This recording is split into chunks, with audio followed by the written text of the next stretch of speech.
Odysseers! Mike Martins here with the Mike Martins channel. Okay, guys, here it is. Long overdue housing video. It's been a while. Because the housing market is molded into conspiracy over the last couple of years. You know, we're on this channel, we've been expecting a correction in the housing market for years. And because now housing is I don't know, like 52 times the annual income to own and to set a down payment in cities like Toronto, Vancouver, and other cities are starting to pop up in Canada where you're going to need 18 plus years to save, 18 plus years for a down payment.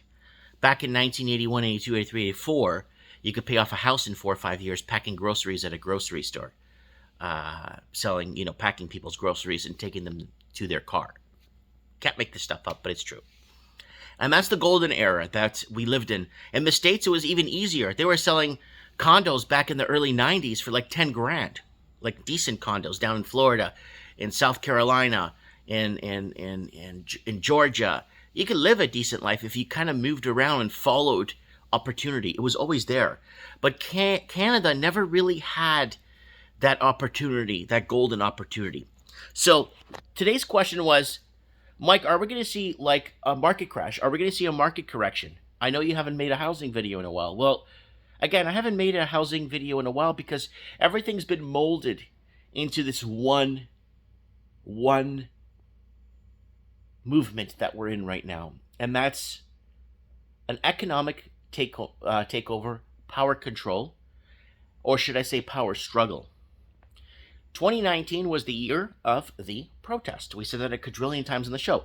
2019 was the year of the protest, and conveniently, you had all these events happen. 2019, we had the Gilets Jaunes in France. France was out of control.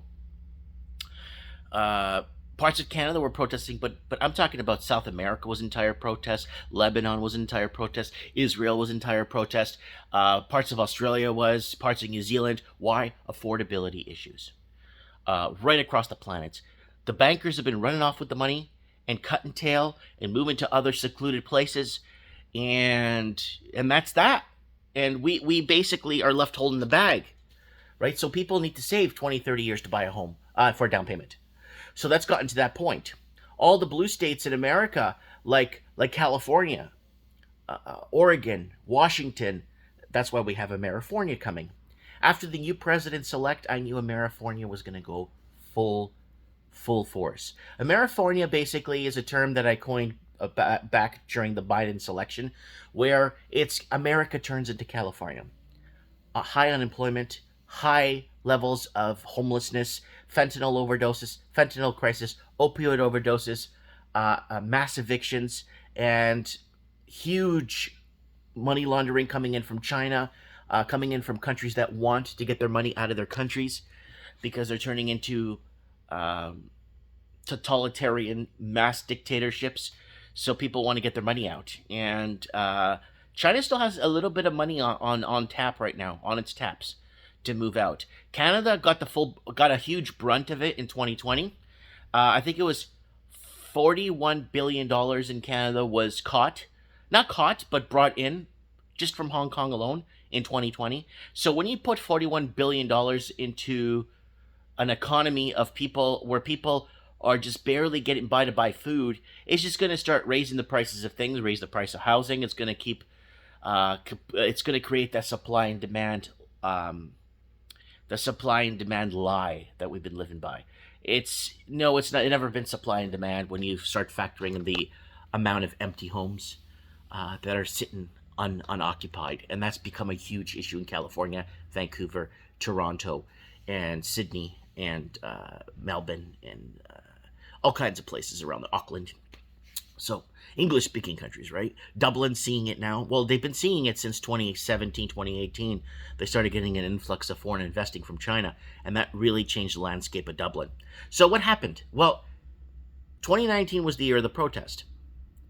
We were on the verge of a classical reset. A classic reset on its way. Because the people, the power, the voice. Now, we got all this BS that came out. Now, we're in 2021, tail end of 2021. Are we in Q4? We're almost in Q4 of 2021, and we shall see. The year of the protest is now re-emerging, but it's going to go full strong because I was watching Romanian protests the other day, Japan protests the other day, all peaceful protests, just people, but Australia ain't peaceful no more. People in Australia are starting to really fight back. And I said this in 2018, when people have nothing to lose, they fight back because they got nothing to lose. And I took that, thankfully, from Too Fast, Too Furious 5. And I've played the clip on the channel many times where I stole that little, when people have nothing to lose, they just fight back. And that's where it's coming to right now. So that's saying that they keep saying that you will never own anything and you'll be happy. I don't know how happy people will be when they have nothing to lose. So that's the question they're not asking. Now, will we see a classic reset? Properties are selling and people are cutting tail. I know I've spoken to several people I know personally that have sold their properties in Canada and moved. One moved to Greece, one moved to Spain, one moved to Germany, one moved to Portugal recently, one moved to, where was it? Isle of Man. All kinds of people cutting tail here in Canada and scooting over to Europe. So you will see property selling, but you won't see people buying in the same market. Again, a couple of years back, we were saying, okay, you're going to sell for $1 million. You're going to have to buy back in the same market unless you go to a secluded place in Costa Rica. That's if you're allowed to be in Costa Rica. There's a lot of channels saying, yeah, you can live in Nicaragua. You can do this. You can live there. You know, as a Canadian, read the fine print, people. They want you to bring your money in and then watch what happens when there's a change of government. Do you honestly think a change of government is going to be like in Canada where we had this election, by the way, where nothing happened? Do you honestly think? Do you think? No. It's actually going to be elections with strokes of pens where they start seizing bank accounts and taking foreign people's property. It's not new in South America, and it's happened many times. Okay? And Central America. I lived in Mexico for 2 years, okay? I've been around, okay? I lived in Miami. I know what the hell is going on. I've seen it firsthand. Okay? So what is well, here it is. Classic reset. Will we see a classical reset like back in the 80s when they raised interest rates and back in the 90s and then back in the really early 2000s? Are we going to see that again? The question is that we're not asking, will they allow it to happen? And the answer is no. And why? Because big companies like Blackstone, BlackRock, all these companies are going around buying up all these properties as they either go into default or they're on the market and they ask overbidding. And that's what's happening mainly in New Zealand and America, where properties are being bought up and then they're going to redistribute them as rentals. And that's what's going to happen going forward. So will we see a classic correction? They won't allow a classic correction because if they did in 2010, we should have seen a housing correction in Vancouver, Canada. We should have seen a housing correction in California. We should have seen a housing correction in San Francisco in 2010, but we didn't. We saw a little bit of dips, a little people with, worried about the markets. And then 2012, housing was out of reach. 2014, it got so bad in cities that people were leaving. And that's basically 2015 or 2016 is when I left the big city. Right? It's 2021, it's 5 years, 6 years later. I'm living in a small town. I love it. The small town gossip, the merit stalker. I love it. It's great. But will we see a classic reset? No. They won't allow it. Unless 2022 becomes the year of the protest and people really stand up to this tyranny. That's what I got, folks. I don't see it happening. You see a lot of Chinese big lending companies entering into default. 33% of lenders in China, private, shadow, banks, all kinds of stuff, are having a tough time right now financially. and a lot of them are going to get bailouts from the Chinese government.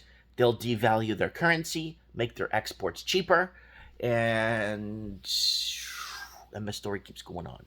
If they cared about us and they really wanted a classic reset, they would have done something about it by actually not pulling the trigger on the pandemic in 2019, allowing the protests to go through, allow the governments to step down and allow for proper management. There's too many people working in government. You have to remove at least half of the people with these big pensions, and a lot of them working in HR. Half the people working in government have no idea what they're supposed to be doing. They're just there. Anyways, guys, comment below. I love you guys. I look forward to seeing what you guys have to say about certain things and what they mean to you guys. A classic reset, will we see one? I don't think they'll allow it. We should have many times over, but they won't allow it. Thanks, guys. Mike Martin's here. Link below to Mike in the Night. Don't forget to watch live. We're going to have call-ins from all over the Commonwealth. We're going to leave open lines open straight for people to call in cold. Straight. If they voted for the Liberal government. Why did you vote for the Liberal government? What was the angle? Were you voting for representation in your area? Were you voting because your friend was running? We want to know.